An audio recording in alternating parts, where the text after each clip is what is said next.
Saints fans and Who-Dats from all over the world. It's time for the Bayou Blitz. With your host, Bob Rose.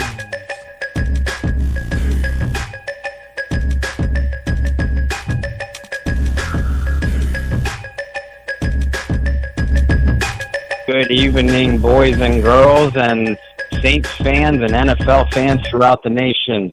Thank you for joining us for the Bayou Blitz tonight and welcoming us into your homes for yet another Wednesday evening. Tonight we got a big treat in store for you. Our special guest a little bit later on in the show will be Saints rookie cornerback and former University of Cincinnati star Linden. So we're looking forward to having him on. But up until then, how are you doing tonight, Mr. Mosley? I'm doing well, Mr. Rose. How are you? I am good. I couldn't be any better whatsoever. If you don't mind, before we get the show started, I do have a couple of personal shout-outs to give. Hoping that we don't run out of time before the end of the show, I wanted to get these in. Okay. First and foremost, I wanted to wish a very happy birthday to my former volleyball doubles partner and one of my best friends in the world, Jason Halperin. I know you're listening, Jason. I hope you and the family are doing extremely well. I miss you guys. You're out west, but I hope you're doing well. And secondly, and we've we mentioned it a few times on the show here before, but I have been extremely fortunate throughout my career personally to have coached some wonderful athletes on the high school level, wonderful athletes and wonderful people. And this Saturday evening, my former West Allegheny girls track team out of Imperial, Pennsylvania will be inducted into the West Allegheny Hall of Fame. Oh, wow. We're going in as a team, but these girls were a daunting force throughout really all of Western Pennsylvania track and field, and they are a group of extremely special individuals and an extremely special team. Girls, you were my kids before I had kids, and I know we kind of grew up together because I started off as a young coach, but I am so very proud of you guys, and I will have the honors of being at the induction ceremony myself, of course, and look forward to seeing all of your faces, many of whom I haven't seen in a few years. But I wanted to give that shout out because it's an honor well deserved to a bunch of great kids, great people, and a terrific team. Well, congratulations, Bob. I mean, and young ladies as well. That's an awesome achievement to be in the Hall of Fame. Oh, wow. That's awesome, man. Congratulations. Well, thank you very much. And these girls deserved it. They made it look like I knew what I was doing the entire time. So I'm nothing but grateful and thankful for that. And it is truly an honor, well deserved for a great group of people. Good. Well, look, man, can I give a quick shout out as well? Yes. Coach Rick Gailey, keep on hanging in there and fighting, Coach. He's going to go through a new round of cocktails shortly to fight and battle against the enemy that's attacking his body right now. So, Coach, we're thinking about you. We're still praying for you. So hang in there. And also to the professor's family, man. We have to keep them in prayer because yesterday made the first year anniversary of his passing. So lift up Mama Stevens and Papa Stevens and sister and all extended family and a lot of people from high school. I know these guys were sending their well wishes and thoughts and prayers to the family on yesterday. And congratulations to our own Brendan Boylan, man. He graduated from college at Gardner-Webb University. So congratulations, young man, and I look forward to seeing what's going to happen with his broadcast journalism career. Yeah, definitely. I know Brendan was on your show, Crescent City Connection, quite a few times. He always had a lot of great insight, and he is extremely well-spoken. So looking forward, just as you are, to seeing the next step in his career and in his life. Brandon, don't be a stranger. We'd love to have you on here, too. Just because the name of the show might have changed, the premise is the same, and you're still family partner. Coach, we want you to get back on your feet soon, too. Nothing but love for you and for the entire Stevens family. I know the professor touched all of our lives very deeply and in very different ways. But Kyle is always well put. Yeah, definitely. One thing I like to say, man, and last week we had Sean on with us, and I know Alan, and he do the Under the Dome podcast, and they do a great job. I know there's some other guys, a part of the Who Dat Nation Behind the Mic guys out there. We just would like to extend to you guys the opportunity to join us at any time, as well as we would do the reciprocal to you as well. So, hey, we support one another. I always want to say out there to the Who Dat Nation, we are fans first, and we love the Saints, and we all have our different opinions and viewpoints on how the team is doing. So we must respect one another as much as we can, because hey, we're all different. So hey, but other than that, Bob, hey, the week has been kind of quiet for the Saints, right? But still some things are stirring up behind the scenes. Yeah, they are. First and foremost, the Saints came out of had their rookie mini camp this past weekend. Of course, it was the first chance we had had an opportunity to see all of our shiny, brand new draft choices and rookie free agent signees in the black and gold uniforms. And a lot of it was just coaches getting to know players and vice versa, and quick workouts. But it felt like football again. All eyes, of course, were on the number one draft choice, 14th selection overall, Marcus Davenport. And everything I've heard coming out of camp was that he distinguished himself extremely well, showed very good burst around the edge. J.T. Barrett, one of the free agent quarterback signings, and we talked about him the last couple of weeks on the show here from Ohio State.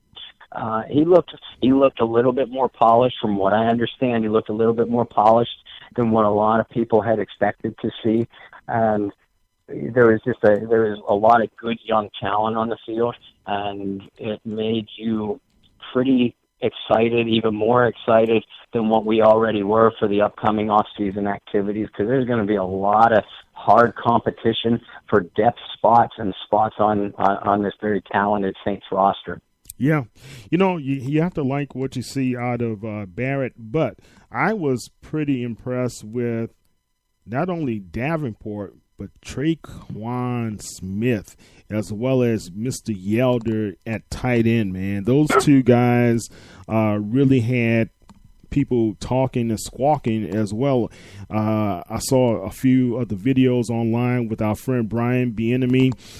He posted a couple of really good Barrett to Yelder catches and tosses and catches, as well as one to Traquan Smith as well. So I liked what we saw. I like what those guys were putting down, and I like some of the articles that came out about Traquan Smith as well. Yeah, absolutely. Traquan, for those that don't know, Traquan was the Saints' third-round draft choice, and came out of Central Florida, a big receiver with good downfield speed, and he has a lot of tools, and he's going to be expected even as a third-round draft pick. There is some pretty high expectations for him to contribute in the Saints receiving core immediately, and Lord knows, you're right, Kyle, Lord knows he tested the young secondary members that were on the field, including our own Mr. Linden Stevens, which will be joining us in a little bit. And we're going to get Linden's thoughts on how he felt coming out of Saints camp. I look forward to picking his brain about how he felt the immediate adjustment went.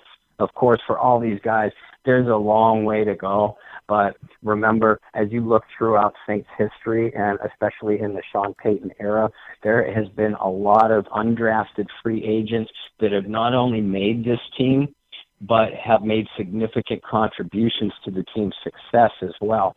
So that's why I was excited to see every one of those guys on the field.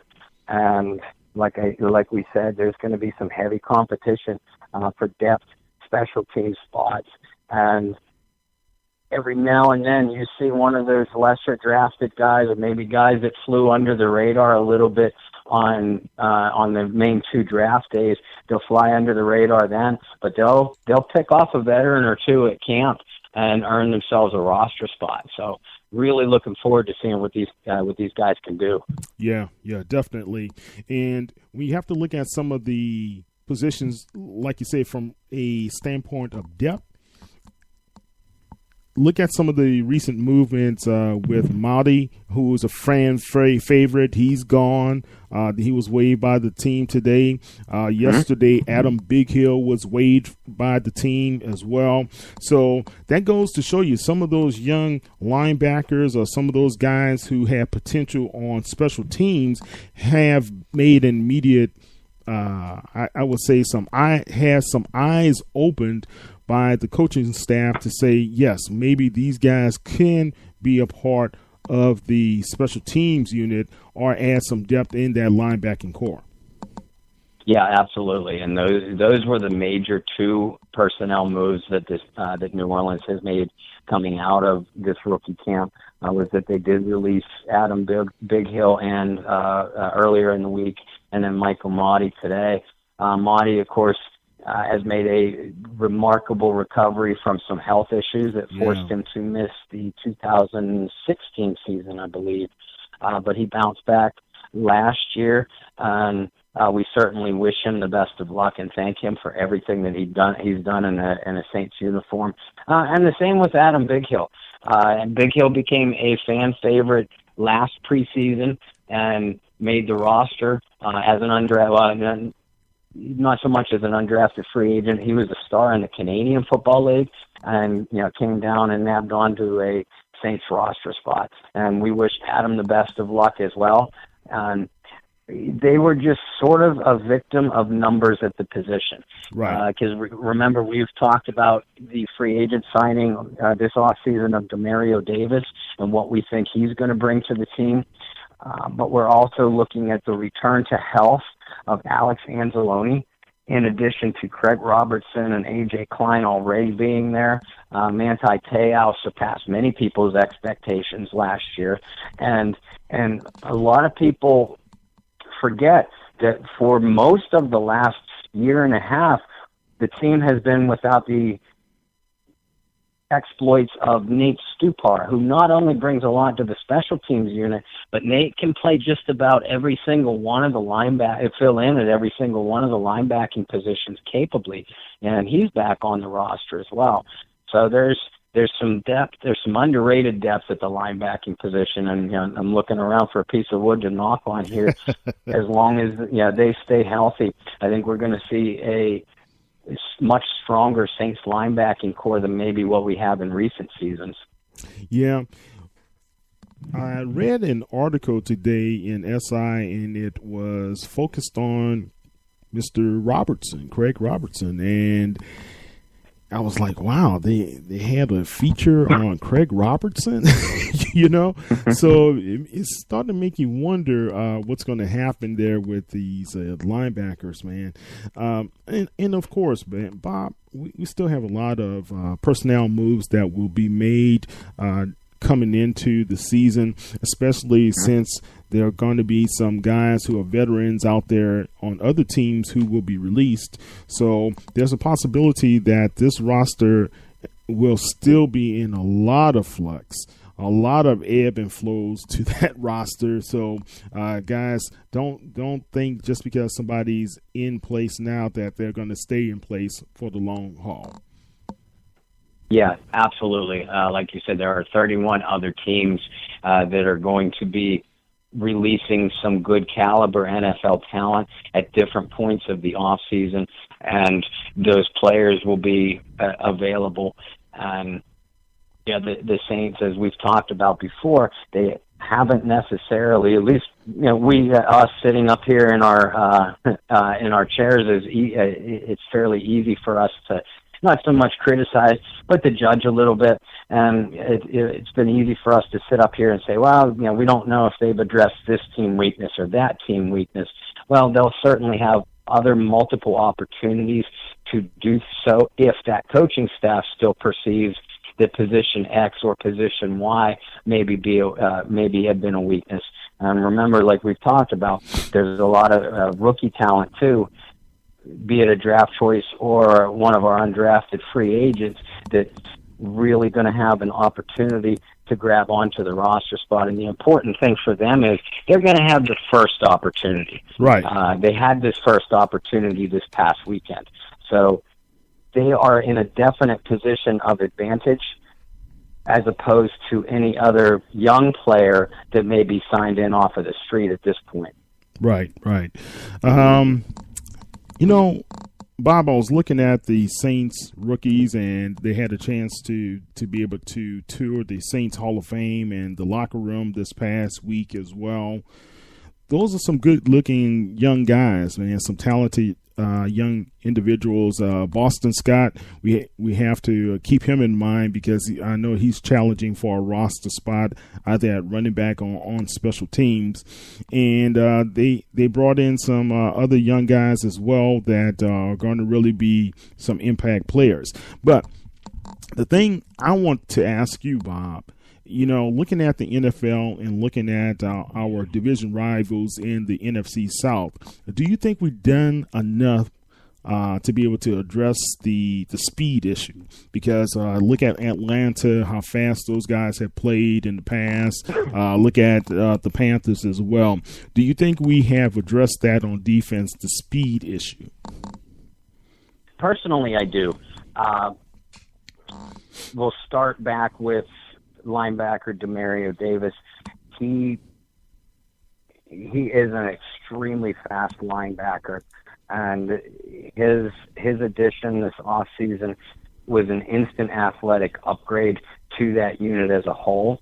And also Alex Anzalone only played in I think 3, maybe 4 games last year. I believe it was 4. He was a rookie. Right. Right, so he was a rookie and just starting to get comfortable in the defense himself when he went down with an injury, and he was drafted primarily on his athletic ability as well. So just having those two onto the field and hopefully healthy, that gives that linebacking unit, which had struggled to match up athletically with the other teams in the conference and in the division, their additions to go along with Robertson and A.J. Klein in particular, that suddenly is a very athletic and aggressive linebacking unit.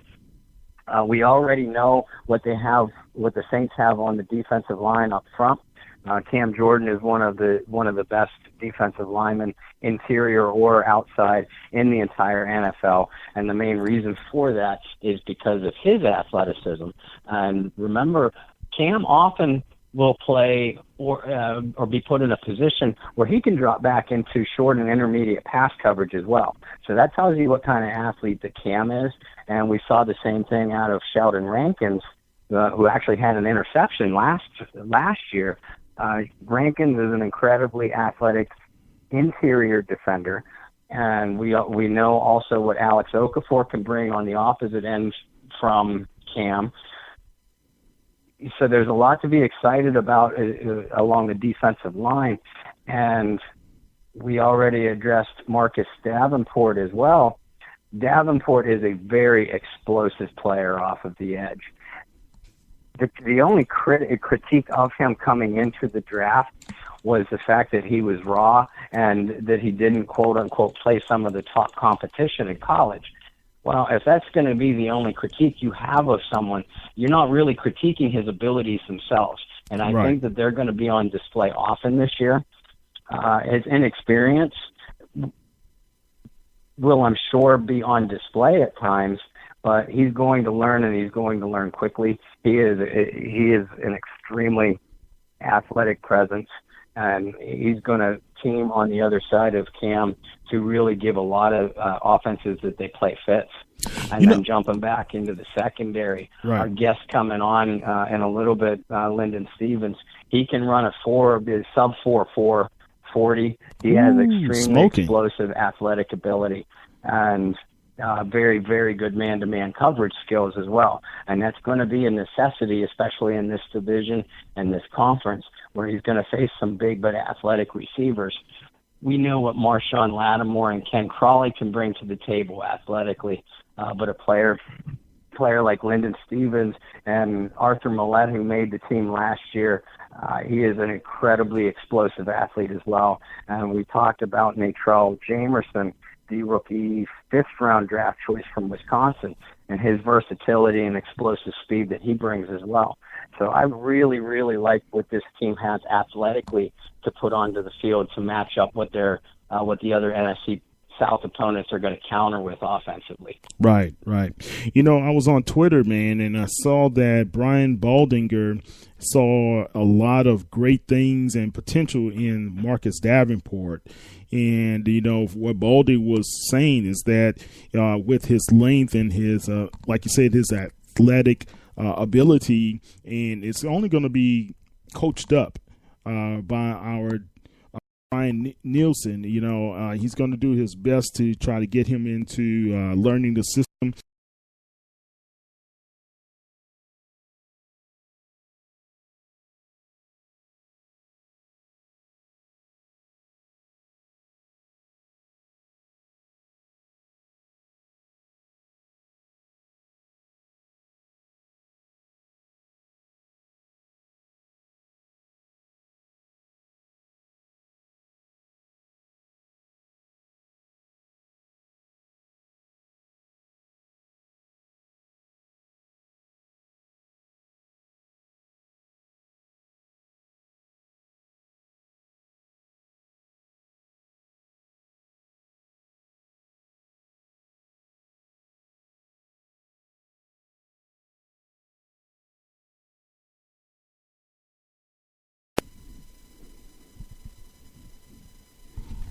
Bob, did I lose you?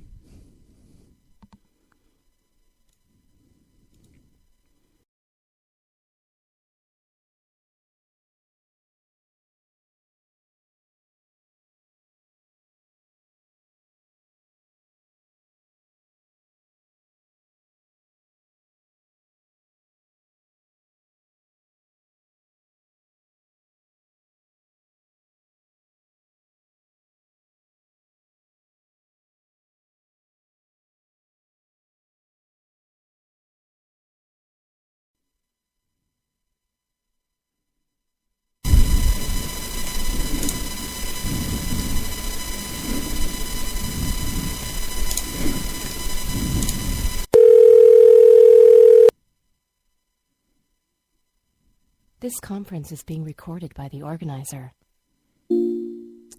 Okay. Hey, Bob. We good? Yeah. Back on. I apologize, guys. We've been having some off and on issues with our internet system down here. So, and it happened a couple of times earlier today. So we apologize. Yeah, we could almost hear it coming from your end. You were talking about the coaching at the different levels of the defense and what Brian Baldinger from the NFL Network had said about Marcus Davenport in particular, but you were cutting in and out. Yeah, so I apologize, guys. But what Baldinger was pretty much saying is that based upon Marcus Davenport's athletic ability and his way of tracking down the quarterbacks, you know. So there was a point in one of the videos where the quarterback was trying to evade his pressure and ran off to the right side and tried to throw the pass out of the pocket. Well, the young man tracked him down and sacked him for a loss. Well, we're going to have a lot of that coming from Cam Newton, right? And other athletic quarterbacks that are going to be on the schedule this season. That's going to be a plus for us to be able to have somebody of his length, his ability, and his speed to be able to do those things that we need at the defensive end position. Yeah, absolutely. And you can't teach God-given talent like that. And that's the kind of, as you were describing the couple of plays where Davenport was running down the quarterback from behind, those are the kind of pursuits that we would see on, not to get too caught up in hyperbole, but those are the kind of pursuits that we would see on NFL films from players like Lawrence Taylor and our very own Pat Swilling and things like that. And you can't teach that kind of speed and that kind of athletic ability. Right. What you can teach are the intricacies of the position, and that's another thing that I think goes under the radar as far as the rest of the league goes about this Saints defense is the coaching changes that they had made coming into last season. Dennis Allen was more solidified in his position as defensive coordinator, but they added Ryan Nielsen as the defensive line coach, and they added a lot of experience in Mike Nolan at the linebackers coach. And then my favorite addition was promoting Aaron Glenn, who I actually had believed had come on staff the year before, but promoting Aaron Glenn into the secondaries coach. And you saw the difference in these players and as units on all three levels of the defense. And it's only going to get better with one more year of all this coaching staff together.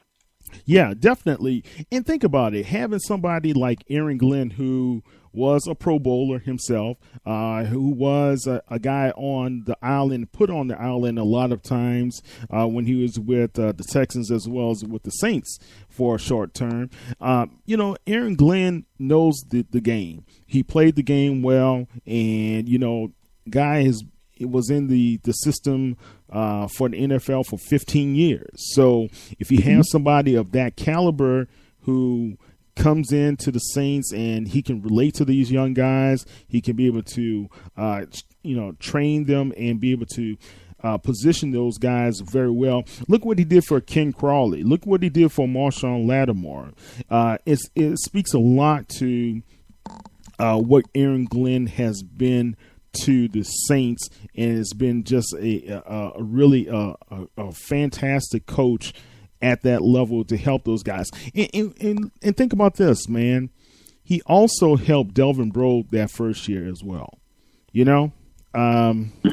So I think when we look at the coaching staff, and I'm glad a couple of guys were jettisoned from last year, and we got some really solid coaches for our defensive squad. Yeah, we really did, and Aaron Glenn in particular, he's a younger guy.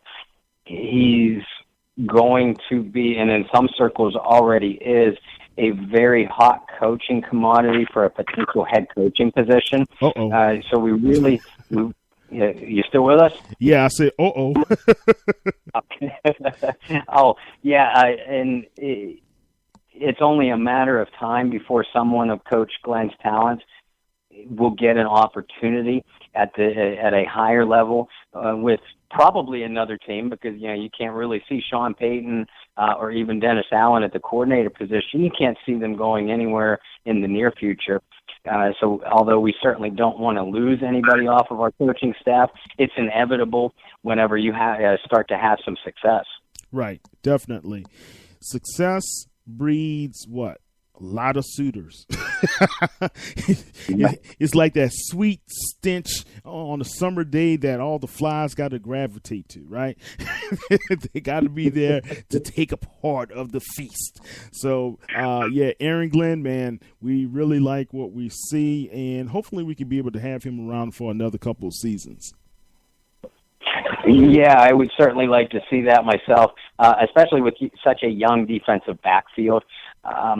You have Crawley and Devontae Harris are coming into their third seasons, as is Von Bell, and Kurt Coleman is a veteran. But other than that, you have Marshawn Lattimore is his second season. Marcus Williams is his second season. Natrell Jamerson, Linden Stevens, Cameron Moore, they're all rookies. So this is an extremely young defensive backfield, and I love it because they're not only athletic, but they're growing together and they're very close. But part of that growth process is a continuity on your coaching staff with a very clear strategy and a very clear plan for them as a unit. Definitely. And I just think we have a lot of talent in our defensive backfield. I am very high on these guys for 2018. Yeah, absolutely. We had coming into last year, a lot of the analysts were talking about the Saints' offensive success in years past, and with good reason. And a lot of them were saying all the same thing. Oh, if we can just get a defense that ranks near the middle of the pack, then this team could be set up for a playoff run. Well, we had a defense that ranked in the middle of the pack and in the upper echelon in some more specific defensive categories last season. And what did we see? We saw a division championship, and we saw 10 seconds away from a berth in the NFC championship game. Yeah. And this defense, they didn't lose any significant pieces. They made some nice off-season additions, and again, they've had 1 year to grow together as well. So the sky seems the limit for the New Orleans Saints defense. Definitely. Well, hey, folks, we would like to welcome to our broadcast Saints rookie, Mr. Linden Stevens. How you doing, Linden? I'm doing good. How about you? Good. This is Kyle, and we got Mr. Bob Rose, your host here. Linden, how are you tonight, my friend? Good, man. It's good talking to you guys, man. Good to have you, man. Good to have you. Welcome. How's everything in the Big Easy? It's been good, man. Just trying to enjoy the process, learning the system. They're throwing a lot of things at us quick, especially being a rookie. Just learning a new scheme. It's a totally different process that I'm trying to pick up, and I feel like I'm picking everything up pretty well. Coach Glenn, he was impressed by my rookie camp. He said he thinks I'll be fine as long as I just keep doing what I'm supposed to do, to stay consistent throughout the process. But he said, the most important thing is just staying in the playbook and just staying ready. Yeah, and you certainly proved when you were at the University of Cincinnati that you can athletically match up with just about anybody that you line up across. But like you pointed out, it's just a matter at this point of grasping the playbook and getting comfortable with your defensive teammates. Is this your first trip to New Orleans? Have you ever visited before? I had previously, before the draft, I had an official visit, and I met with all the coaches before, and I felt like they were going to draft me. When they tested me on the boards and when I had to draw plays, I thought I did a decent job. And unfortunately, I got picked up as a free agent. But they called me right as soon as the draft was over, and they called me. They were really aggressive for getting me to come here. So me coming in, I felt comfortable. I felt really comfortable with the coaching staff. So I've been doing really well. So. Good. Yeah, and I wanted to ask you exactly that, too, that the Saints jumped on you extremely quickly after the draft was over. And I'm sure that you had discussions, you or your agent had discussions with other teams. Are you at liberty to say some of the other teams that were calling at your door? Some teams were, but I feel like the Saints were more aggressive. They were really aggressive, man.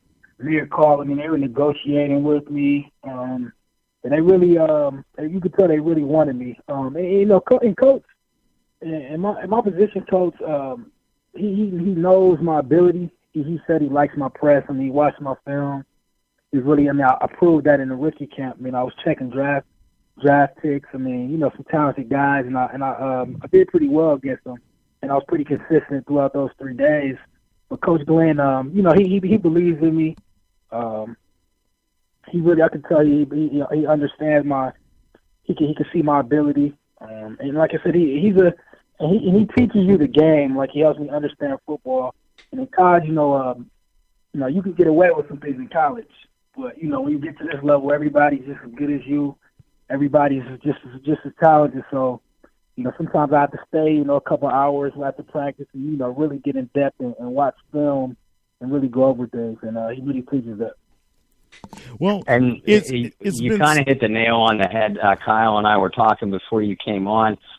We're just old enough to remember Aaron Glenn when he played primarily for the New York Jets, but he was a Pro Bowl cornerback in his own right. And honestly, if you're going to compare styles, Aaron also had a very aggressive, in-your-face kind of defensive playing style, which kind of suits to your abilities as well. Now, you've lined up against a lot of different receivers throughout your collegiate career. Do you prefer to line up in the slot or the outside? And what is your favorite type of coverage to play? I'm definitely a press man corner. I don't mind zoning. I feel like I can play off. I feel overall my skill set is I'm comfortable with my skill set to play off in the slot outside, but I definitely prefer outside. I like getting my hands on receivers. I'm strong. If I went to the combine, I would have ranked second in bench press. So that tells you I have upper body strength. Wow. So I like to. I did my bench was like 20 reps. So you're not saying that means everything, but I feel like I translated to the field, and I proved that at rookie camp. They really like me. And, I definitely prefer press. I work on my technique all the time. I feel like I have really good press technique. I like getting my hands on guys. I like to be physical, and I don't like to give receivers room off the line. So I just feel like it just helps me, makes my job easier. And Coach Glenn, he really likes guys that can press. He likes guys with that mentality. Like, he likes guys that are ready to go and that are aggressive. No question about it, and that kind of style of play is going to fit extremely well with Coach Glenn and what he wants to do. With this young Saints secondary around you, like you said. Tell some of our fans about your best football memory when you were at Cincinnati. One of my best football memories. I honestly don't think it was my best game, but honestly, it was probably when we played Miami my senior year.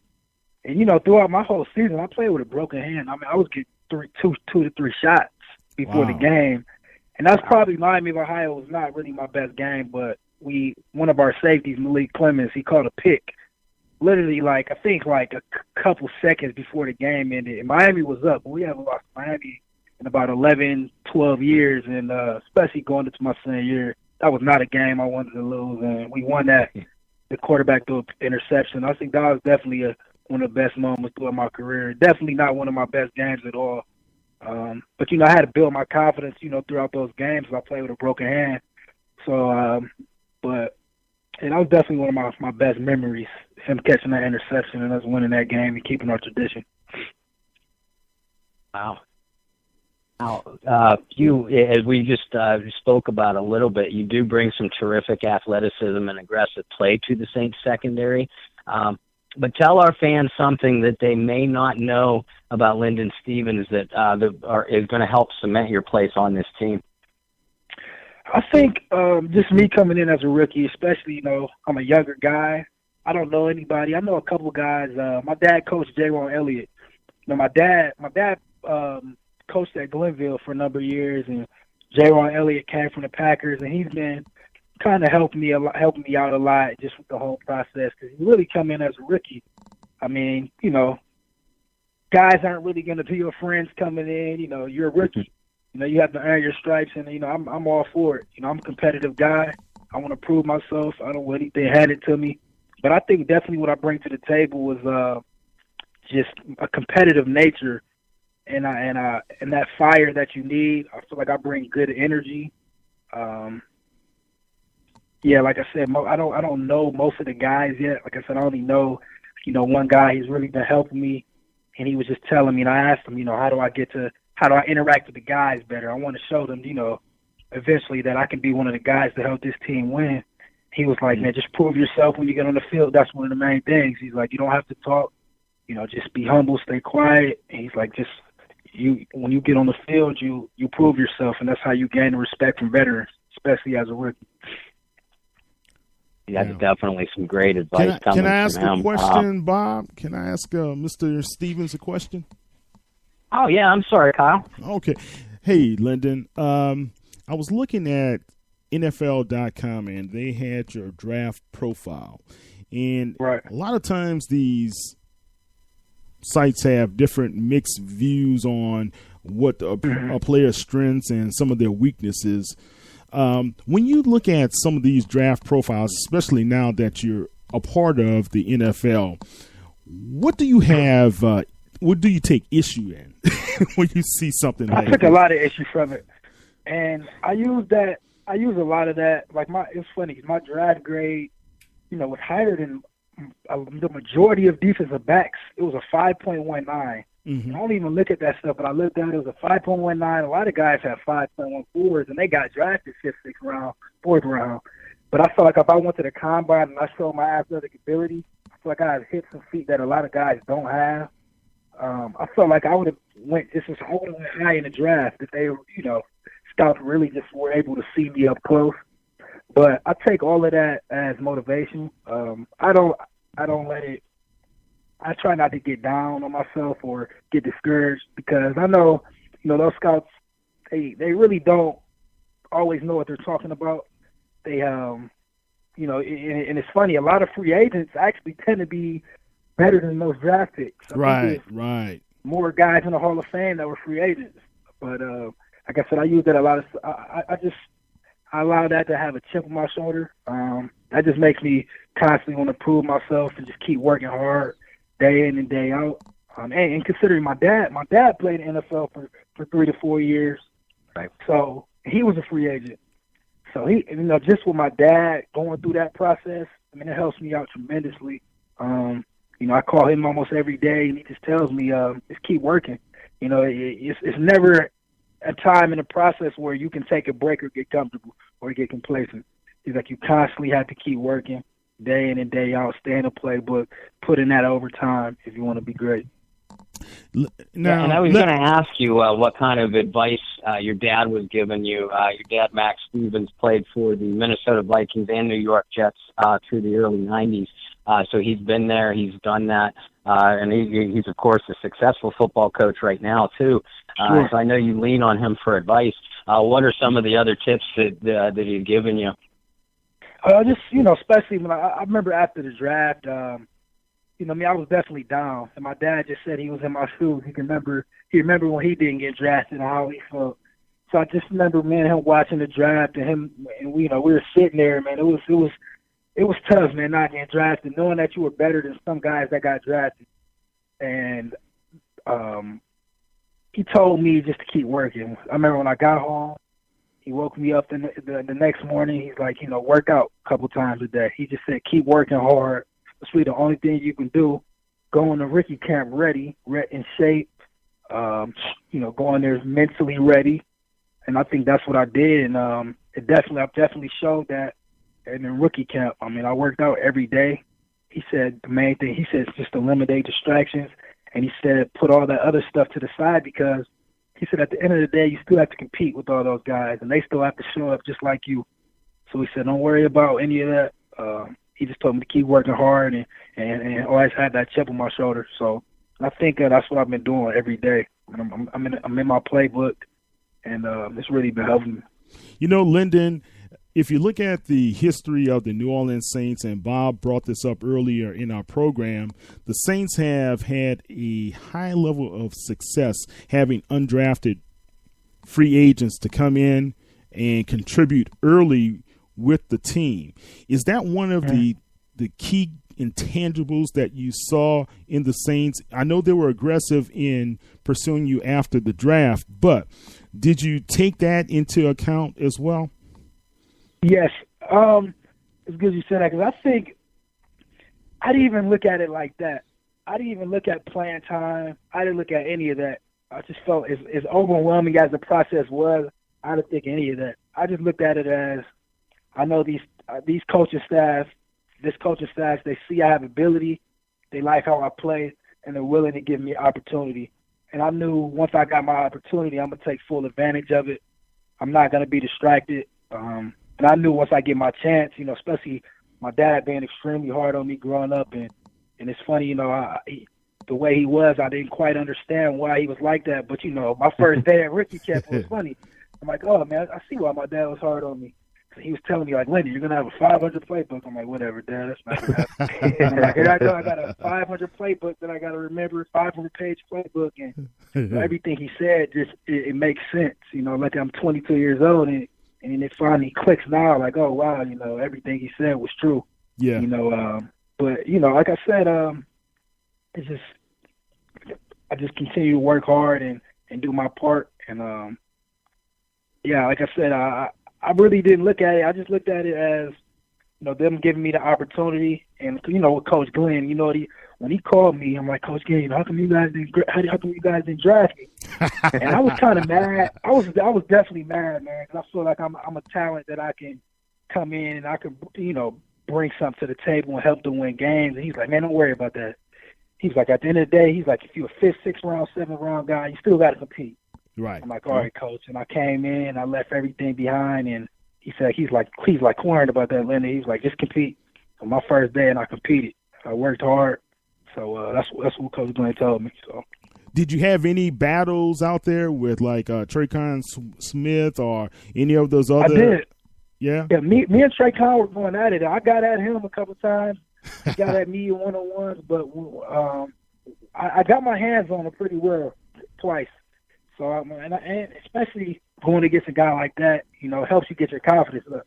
He's a good athlete. So I'm like, okay, if I can check him 3 times in a row consistently, I'm pretty sure I can go against other guys, you know. So I just had to get just get a feel for it. You know, I haven't been on the field in a while, but I went against him about 3 times, and we even laughed at each other a couple times when I was checking him. I jabbed him pretty well, and he started laughing. He's like, "Oh man, you got me." He got me with one-on-ones one time. So after I checked him a couple times, I'm like, this is a 4th round guy. He's a big guy. I'm like, I could go against I feel like I can go against anybody. So. Awesome. Now be honest with us, Linden. And we're not looking for any necessarily bulletin board material for the opponents or anything like that. But you're a New Orleans Saint now, and through your Cincinnati career, I'm sure you watched a bunch of NFL games. Is there 1 or 2 guys where you'd sit there and watch and you would say, "Oh my God, I can't wait to line up across from that guy"? There has been some receivers. Are you talking about receivers or? Yeah, basically receivers. Yeah. Receiver. Yeah, there has been. I can't name anything off the top of my head, but it's funny. I watch some guys and I'm just like, man, I know I can lock them up, or I can get in front of them and line up in front of them. And sometimes I can't even watch NFL games because, you know, I just want to see myself out there so bad, and I know what I can contribute and what I can bring to the table. So sometimes it's very hard for me to watch NFL games sometimes because you want to be out there so bad, and you got to be patient, and it's tough. Like you want to be out there, and especially considering I didn't get drafted. I'm an undrafted guy. I'm hungry. I want to prove myself. I want to show scouts, what they missed out on, why they were wrong, and why I want to make other teams, understand that they should have took a chance on me, and that I am a talented football player, and I could bring a lot of things to the table. And that's one of the things I'm trying to prove, not only to them but to myself, that all the work I put in can pay off. Oh, good. One thing I looked at when I was reading about you is that you play special teams. Do you think that's going to be one of the main reasons why you stay around and stick with the team? For sure. I definitely want to contribute on special teams. I played gunner in college and kickoff. I was on kickoff, and that's one of the main things I'm trying to do, especially being a rookie. I want to help this team win. Do anything I do to get on the field. It doesn't matter where I play. I'll play anywhere. I just want to touch the field. I feel like I can help them in a lot of ways. I have good speed, so I feel like I could be a big help in that category. Awesome. Linden, I got to say though, I need your help.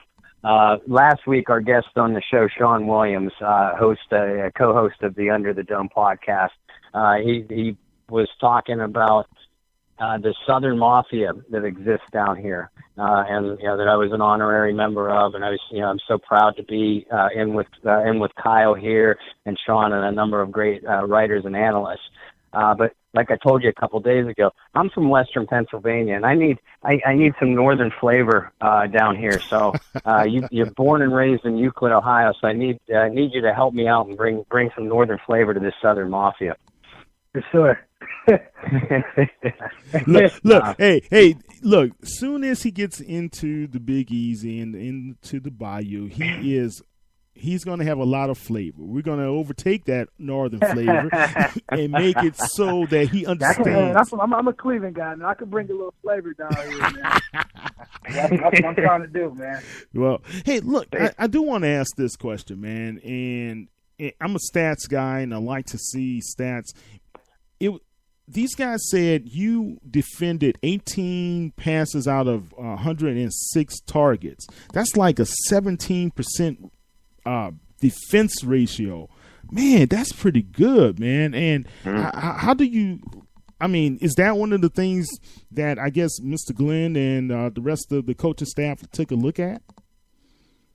Yeah, I definitely think – I think one of the big things is we're a press team, and then we Coach Glenn likes to get in receiver's chest. He doesn't like to get in the room, and I think he liked my press. I think that's what helped me a lot. But I mean, I feel like I'm just really aggressive when the ball's in the air. I worked on my ball skills going into my senior year, and I just made sure I was really aggressive. I used my hands. I worked on my hands. I used my hands, and I think I put that on film. I got better each year. And I think that's what they definitely looked at. They definitely looked at my speed. I'm fast. I'm a big corner. I'm like 198, 6 feet. So I think that's something they took in consideration for sure. Awesome. Well, I'm glad to have you on board with us, man. Sure. I can't wait. Can't wait to get things going, and I'm excited. Have you had many conversations yet with some of your other secondary teammates? I know things have been crazy for you since you signed your contract. I haven't really. It's funny to me. I haven't really talked to many vets. Haven't talked to many veterans.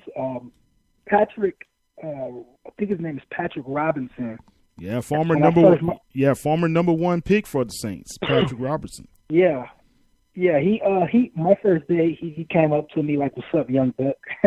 And I said hello, I introduced myself. But really, I haven't really talked to too many guys, even in the defensive back room. I haven't really talked to too many guys, man. You can tell it's a pretty competitive room. Guys are trying to get spanked. I understand that. So, guys really don't talk to rookies as much like you would think. But like I said, I think it's just when you go, it's a process, and you have to go on the field and prove yourself and earn that respect. When you're in the NFL, it's a business. So it's not like college. You have to earn your respect. With this football program, and that's one thing I've noticed. Not every guy's gonna come up to you. And you're on your own. You're a rookie, so you got to figure things out. So, and I can respect that. I'm all for putting in the work and getting respect from my teammates. All right. Awesome, man. Look, have you already found a place to stay in the Big Easy? Not yet. All of the rookies, we're still in the hotel. I think in like August we start looking at apartments and stuff like that. But we're still at a hotel right now. So. All right, man. I'm gonna make a joke, but leave those red bone girls alone, okay? Especially your first year, they're very tempting. I know this firsthand. That's funny. Yeah, man. But enjoy yourself, man. I want you to enjoy yourself. I think Bob, you and I can attest. You guys have a lot of talent back there, and just stay encouraged. Keep doing what your dad said. Be persistent, and remember, don't choose to be good as. Always be better than. Okay. Sure. Yeah, and I know you don't necessarily need any advice from me, but I'm going to channel my own inner coach for a second. Linden, you can and you have matched up against a lot of these guys before in college, or people with significant talent, and you obviously you have a terrific work ethic, the coverage skills and athleticism of an NFL defensive back for sure. So it doesn't really matter whether it's NFL or NCAA. just remember at the end of the day, this is still football, and this is what you do. Sure. We got your back. You definitely got a couple of fans sitting right here. I appreciate that. You are in with maybe the perfect defense for your capabilities and for your skills. I'm really looking forward to getting you back, seeing you in action back on that football field. Well, definitely, I appreciate that. I'm just excited as you are. And remember this, you will always be your honorary member of the Saints News Radio Network now, okay? So anytime you want to come on, if there's a shout-out, if you have any charities or anything that you would like to promote, you have that open mic to be able to come in and hang out with us in the podcast, okay? Sure, thank you. Appreciate you guys. Yeah, absolutely. Linden, I want to thank you again for taking a couple minutes. I know things have been crazy for you. And I know you have some studying to do, but I'll second what Kyle said. Consider yourself as an open mic on this show anytime you want to come on, or anything you need from either one of us. You shout yourself out, but I really appreciate you taking a couple minutes with us tonight. Yeah, thank you very much. Thank you, no sir. problem. Thank you, and good luck, and we'll be praying for you. Thank you. I appreciate that. You're welcome. You take care. All right. Man, that's awesome. Awesome young man. Yeah, he really is. I remember, and I certainly wasn't the only one kind of gushing about him, leading up to draft day.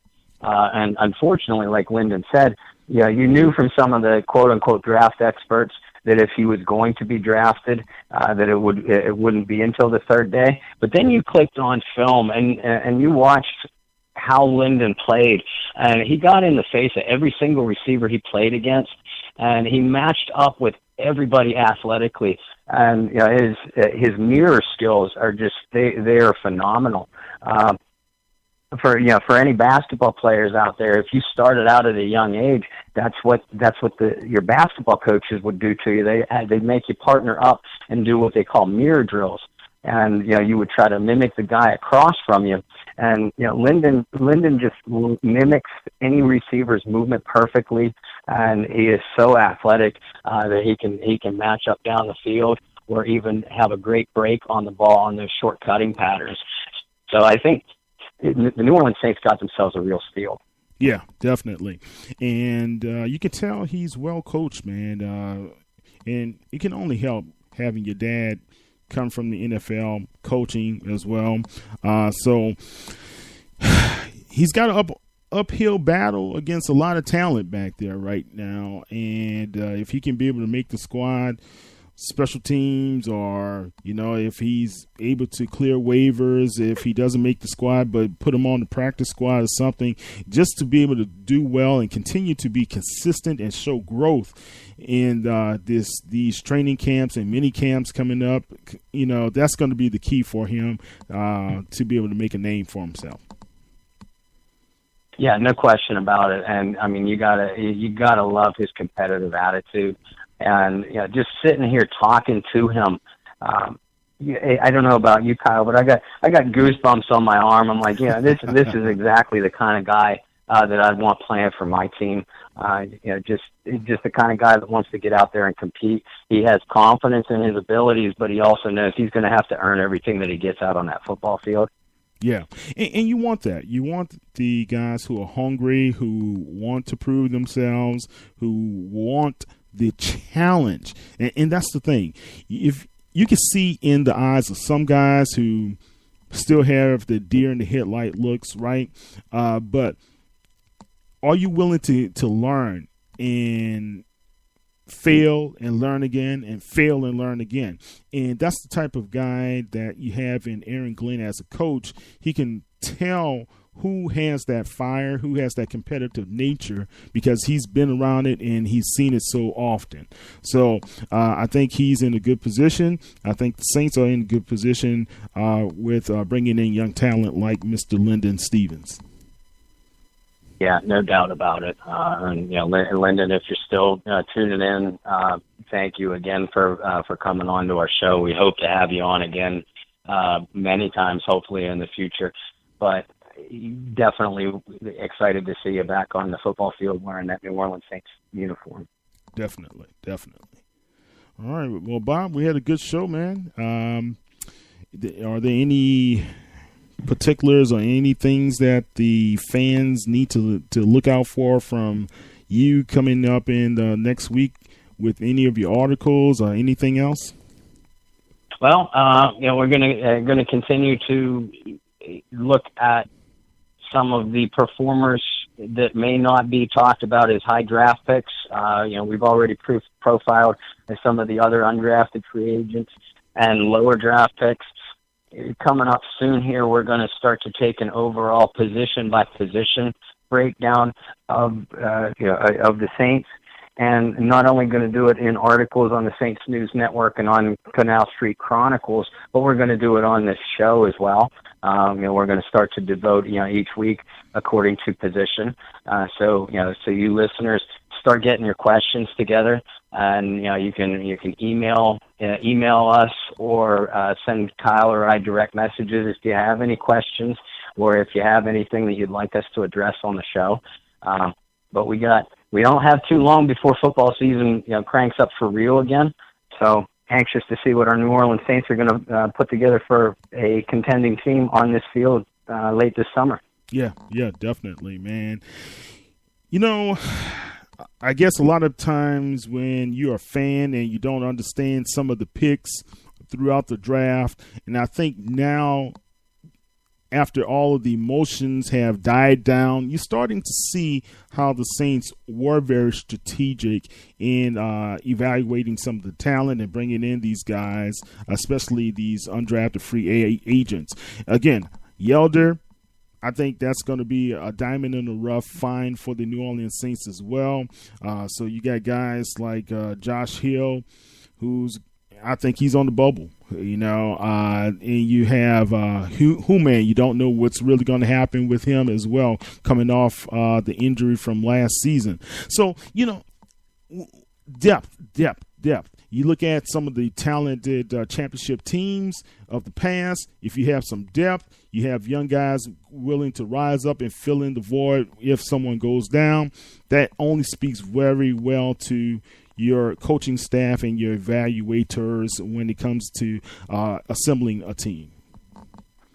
Yeah, exactly. And we've already seen it this week with a couple of veterans and Monty and Big Hill being released. Those guys are solid football players, and they did to the successes of the Saints last year, and in Monty's case, a couple of years prior to that.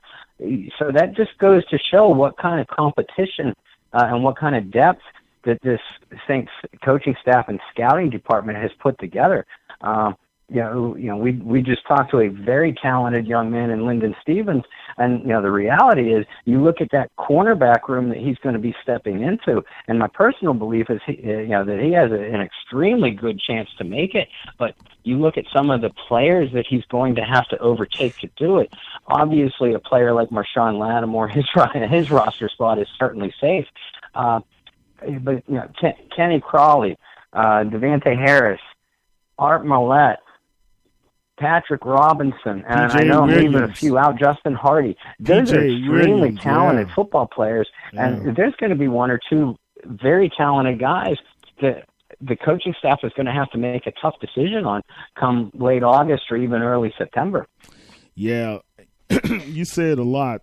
I mean, think about, and you have Jamerson who's there, and you have, what's the other young man that they drafted at defense? Cameron Moore.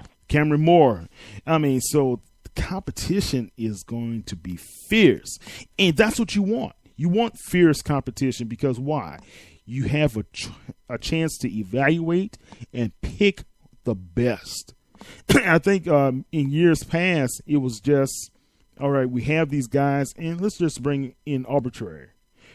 Right, so and that led to 7-9 seasons, 7-9 underachieving type of seasons. But if you bring in top level talent, pushing those guys and pushing the top guys, yeah, you're going to have a success that's going to precipitate from it. Yeah, exactly. And Linden kind of alluded to it himself. And I got to say that if I were a young man in his position, I would probably have initially felt the same way, and wanted to reach out to other people and say, okay, hey, what should I do to get to know my new teammates? And we know how close that this Saints team has been in recent years and last year in particular. But the advice that he got was what? He said, dude, don't worry about it. Just go out there and compete and do what you're supposed to do. Right. The whole teammate part will take care of itself. Every single one of these guys are competing for a job. Now, they're going to support each other because they're all part of the same organization and the same family. But initially, you got to go out there and prove you belong. Right. Prove you belong. Find a way to make the team. As Sean Payton used to say, even if it's on the special teams, if you can contribute and show that you will be an impact player in one way, shape, or form, like this young man said, he used to be a gunner. He was a jammer. All right. So, hey, we need that. We need those type of guys on special team as well. Yeah, absolutely. Absolutely. And I think that this Saints, team, to go back to a question that you had asked just before Linden had joined us, I think that the Saints were very strategic in the way that they. I mean, of course, you always want to improve your team in the off season, but they were very strategic in the way that they wanted to improve it.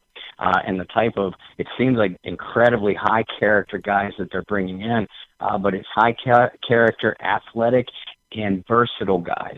These are all guys that can play multiple positions. Linden said it himself tonight. He can cover just as capably on the outside as he can in the slot. He can play off the ball coverage and more of a nickel safety role if you need him to, and be a factor on special teams as well. Well, that's 5 positions that we just rattled off. One guy playing 5 positions and doing it with skill, ability, and aggressiveness. That's the way I want my football team built. Yeah. You have to have some sort of versatility to be a New Orleans Saints anyway. So that's how I look at it, especially if you're on the offensive or defensive line. Let me ask you a question, man. It's a little bit off the beaten path. Do you think right now that Sean Payton feels like he's at ease about what they've done in the draft and some of these guys? Because you look at some of those photos, man, it just seems like he is not as tense as he used to be.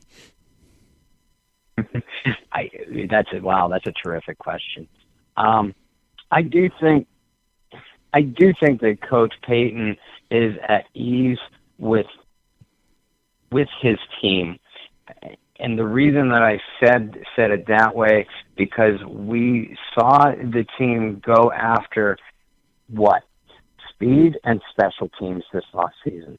I mean, they needed an edge rusher. They addressed that and did so in a very aggressive manner. They needed another big receiver with athleticism. They knew that. They addressed it, and they did so in an aggressive manner that stood by their draft board.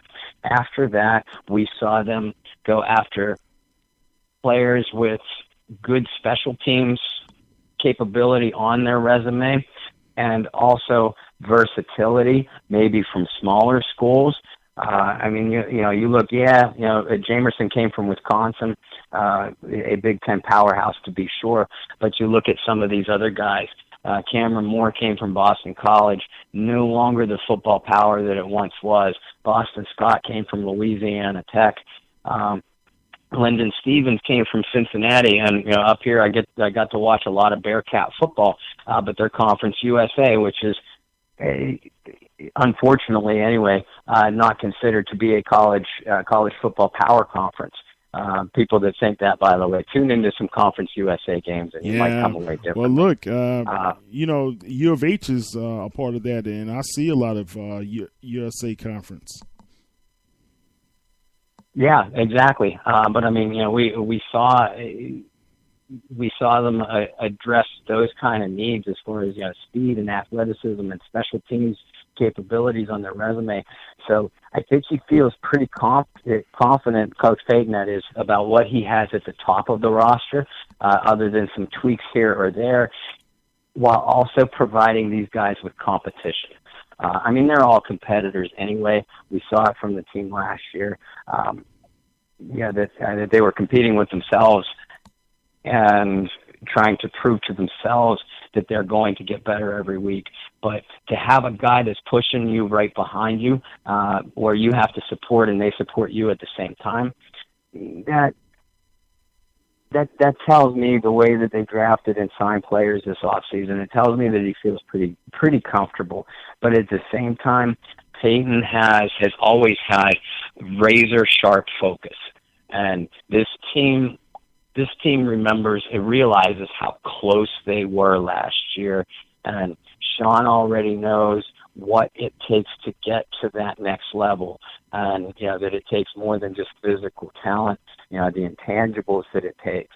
And that's why we saw the moves that they made also. These are high intangible and character players. Right. Yeah, certainly neither one of us are in Coach Payton's head, but I would have to say, as a viewer from the outside looking in, it seems like he's pretty confident in what he's got. Yeah. You know what? I'm going to have to check Coach Payton on something. He was on this Porton, the Take podcast, and we have invited him on Saints News Radio a number of times. You're going outside of the family. You got to be on one of our podcasts. So, Coach, we're going to do an open invite again. Come on with us on the Bayou Blitz. So join us with Bob and myself in the next couple of weeks. So, hey, I know you listen. Coach. Hey, look. Speaking of, I'm sorry. Go ahead. I was going to ask this, man, Bob. I saw the big tight end Wozniak, right? Mm-hmm. They switched him. They switched him to O-line from tight end. What's your thoughts? Yeah, I saw that too. Now, I didn't see any film on him at rookie camp lining up at tight end at all. I believe that the first rookie camp roster I saw, which I believe was released by Nick Underhill, had Wozniak listed as as an offensive tackle, like you pointed out, Kyle, right off of the get-go. So that does make me wonder if they even considered him at tight end. Now, we know that they're looking at a lot of different offensive linemen. Yeah. And the Saints have always, Sean Payton and his offensive staff have always preferred athletic offensive linemen. And, we already know, we talked about Wozniak on this show the last couple of weeks. He is and was a tight end at the University of Minnesota. So we know that he's athletic enough to get downfield. I would think he would have, he certainly has the height, but I would think that he would have to add a little bit of muscle and a little bit of bulk to that frame to be a capable tackle. But that certainly tells you that, the offensive coaches, especially with the perceived weakness that they've had at tight end, that the offensive coaches must have seen some offensive line potential in Wozniak to immediately move him without giving him a real shot to win a job at the tight end position. Yeah, I think he's a project, man. They must be thinking long term with him versus short term, because Yelder, of course, made an immediate impact, and the kid from Wake Forest had a couple of good catches at the rookie camp as well. So, I thought that was going to be an interesting move. I just wanted to get your take on it. One other thing, man, and a lot of people have been questioning this. I want to get your viewpoint on the comments about AP wanting to return to the Saints and Coach leaving a open thought about, that's a possibility. Do you think he was just being courteous? He really meant it? I think he wants a job, Kyle. And I've been, as I know you have, I've been asked a few times this week about that. Could the Saints seriously bring back Peterson? Well, anything is possible, and we saw that last year when I was shaking my head and saying, "There's no way this will happen. There's no way this will happen." Well, it happened. I think what had happened with Peterson, and I mean he is a free agent right now, is he was being asked if he number one question he was being asked was do you feel like you can still play? Well, any competitor, of course, is going to answer that question with a yes, absolutely, I can still play. And since the Saints, other than the Cardinals after the trade last year, the Saints were his most recent team before that, and things didn't go according to plan while he was here. So I think he was probably just asked that question in passing. Well, would you consider a return to New Orleans? As Coach Payton was also asked, would you consider bringing Peterson back, especially in the wake of the Mark Ingram suspension to begin the season? And both men, they have no disdain for each other, I wouldn't think, because they're both professionals. And there wasn't a lot of bashing of the other party once Peterson was traded last year. Having said that, I think anybody that saw Adrian Peterson run last year realizes he's no longer even close to the AP that he once was with Minnesota, A. B, his skill set was never a fit with the New Orleans offensive system that Sean Payton and Pete Carmichael like to run. So I would be surprised. I'm certainly not ruling it out, but I would be surprised if Adrian Peterson was brought back to New Orleans. We already know, we talked about it at length last week, we already know the inexperience that the Saints have at running back behind Alvin Kamara. So I certainly wouldn't rule it out that New Orleans signs a veteran running back at all, but I'm more inclined to believe that they would wait to do so to see if any of these other backs are going to step it up, whether it's Trey Edmonds or Boston Scott, or Johnson, a kid from South Florida, Williams, the kid that they brought in from the Broncos practice squad last year. All of those abilities, and good explosiveness and a splashing type runner that fits the Saints' offensive scheme well. But we also alluded to last week how inexperienced that they are. So I think if the coaching staff gets a few looks at these guys in the June practices coming up, and at that point, we might see them sign a veteran running back, but I would still be surprised if it were Peterson, personally. Yeah, I have to agree with you. Well, buddy, hey, it's been a good show. Tell the people how they can find you on social media. Well, you can find me on Facebook under Bob Rose. And I'm also an active member in the majority of the major New Orleans Saints groups. So please reach out, send me a friend request or a message. I also post my articles through the Canal Street Chronicles there, and we always post a replay of the Bayou Blitz whenever we have that available, usually as early as we can on Thursdays. On Twitter, I can be followed on the Canal Street Chronicles site at Saints CSC, which has a number of terrific writers. And my own personal Twitter account is at BobbyR2613. And again, feel free to reach out to me, ask questions, talk Saints football, talk NFL football. I love the interaction with the fans. I love to get your thoughts. Just be nice to me because I'm a sensitive guy. I think your skin has thickened these days, man. So you'll be okay.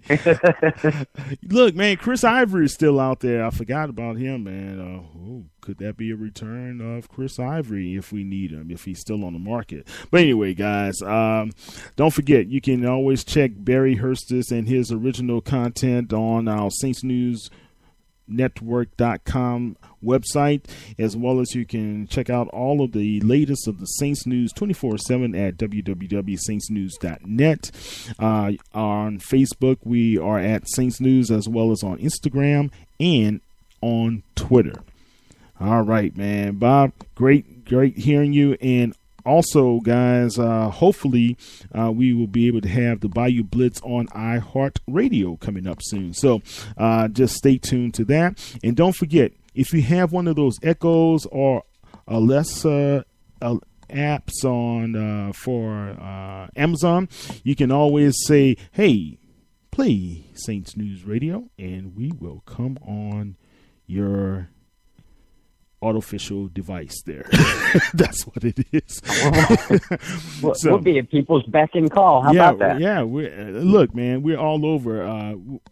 Not only that, we're on Stitcher as well as on TuneIn. So there's a number of ways you could be able to follow us online these days. So, man, Bob, good having you, man, and I can't wait till next week. And Linden Stevens, that was just a great interview. And young man, I look forward to seeing what's going to happen in his future. Yeah, thank you again, Linden, and to his dad too, Max Stevens. I had a brief conversation with him on social media last night. I want to reach out to you. I'd love to have you on the show sometime too. But I love the team. You and Linden have worked together, and welcome both of you to New Orleans. Excellent. Awesome. All right, buddy. All right. And Saints fans, don't forget, check us out, and let's have a great week. And, I forgot about this. Pray for the McKenna family. Saints fan. He lost his life this week. He was a friend of Drew Brees and stuff, so we're praying for that family as well. Yes, no doubt. All right. Saints fans and who that's, we'll check you later. Peace out.